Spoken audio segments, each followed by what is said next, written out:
चांद की हमारे मानव इतिहास में बहुत ही महत्वपूर्ण भूमिका रही है। प्राचीन काल से ही चांद के आधार पर कैलेंडर की गणना की गई थी। हिंदू धर्म के साथ साथ कई और धर्मों में भी आसमान में चांद की स्थिति के अनुसार ही महीनों, दिनों और वर्षों की गणना की जाती है। चांद हमारे भौतिक पर्यावरण को भी स्थिर बनाने में बहुत ही महत्वपूर्ण भूमिका निभाता है। पर क्या चांद शुरू से ही हमारी पृथ्वी के साथ था, या ये बाद में बना, या फिर ये एलियन के द्वारा बनाया गया एक स्पेसक्राफ्ट है जिसकी मदद से वो हम पर नजर रखते हैं? ऐसे ही कुछ चांद से जुड़े अनसुलझे रहस्यों के बारे में बात करेंगे आज की इस वीडियो में, तो वीडियो को अंत तक देखते रहें। चांद के बनने से जुड़े सवालों पर अलग अलग साइंटिस्ट की अलग अलग थ्योरी रही है, लेकिन कुछ थ्योरी है जो ज्यादा चर्चा में रही है। पहली है फिशिंग थ्योरी, जिसके अनुसार चांद कभी धरती का ही हिस्सा था, परंतु करोड़ों साल पहले कोई विशालकाय उल्का पिंड धरती से टकराया, जिसकी वजह से धरती का कुछ हिस्सा टूटकर अंतरिक्ष में फैल गया और बाद में धरती के गुरुत्वाकर्षण के खिंचाव के कारण वो टुकड़ा चांद के रूप में हमारी धरती की परिक्रमा करने लगा। दूसरी थ्योरी है द कंडेंसेशन थ्योरी, जिसके अनुसार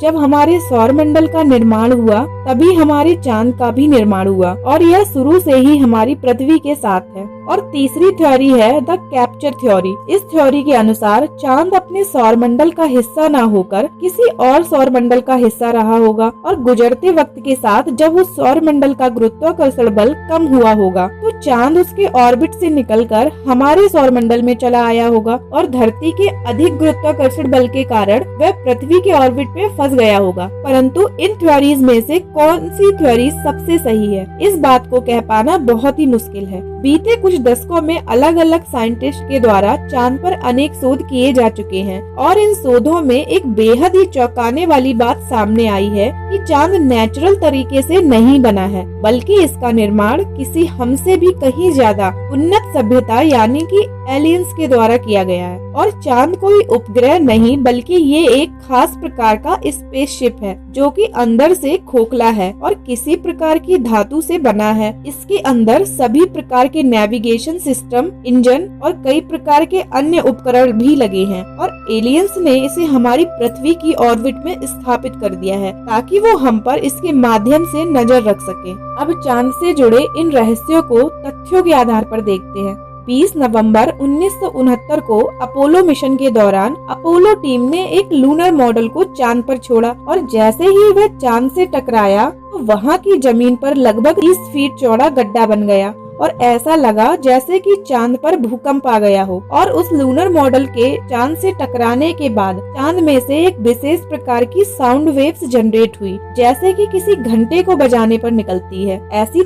ऐसा तभी मुमकिन है जब वह लूनर मॉडल किसी अंदर से खोखली और धातु की बनी चीज से टकराया हो। मुख्य धारा के साइंटिस्ट के अनुसार धरती और चांद की उम्र लगभग समान होनी चाहिए या चांद की उम्र धरती से कम होनी चाहिए, परंतु वैज्ञानिकों के द्वारा किए गए रिसर्च से पता चला है कि चांद धरती से भी पुराना है, क्योंकि जब चांद की मिट्टी के मटेरियल की जांच की गई तो पता चला कि चांद 5.3 बिलियन साल पुराना है, जबकि पृथ्वी 4.5 बिलियन साल पुरानी है। इससे यह सिद्ध होता है कि चांद धरती का हिस्सा नहीं बल्कि कहीं बाहर से आया है। इसके साथ ही चांद की सतह पर कुछ विशेष प्रकार के तत्व पाए गए हैं, जैसे कि यूरेनियम 236 व नेप्टेनियम 237, जो कि पृथ्वी पर प्राकृतिक रूप से नहीं पाए जाते। हमारी चांद की सतह टाइटेनियम, यूरेनियम 236 और नेप्टेनियम 273 जैसे तत्व से बनी है। ऐसे तत्व का प्रयोग ज्यादातर स्पेसशिप की बाहरी सतह को बनाने में किया जाता है, जिससे स्पेसशिप ज्यादा तापमान और दबाव को सहन कर सके। इसके अलावा हमारी पृथ्वी की डेंसिटी 5.5 ग्राम पर सेंटीमीटर क्यूब है,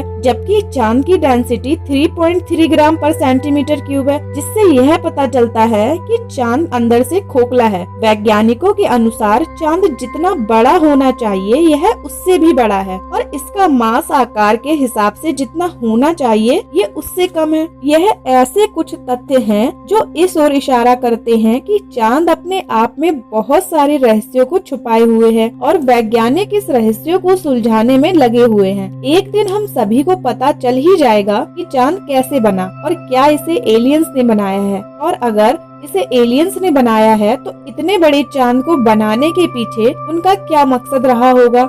तो आज की वीडियो में इतना ही। वीडियो अच्छी लगी हो तो वीडियो को लाइक करो, शेयर करो और हमें कमेंट करके बताओ कि वीडियो कैसी लगी। और हाँ, हमारे चैनल को सब्सक्राइब करना ना भूलें। वीडियो देखने के लिए आप सभी का बहुत बहुत धन्यवाद।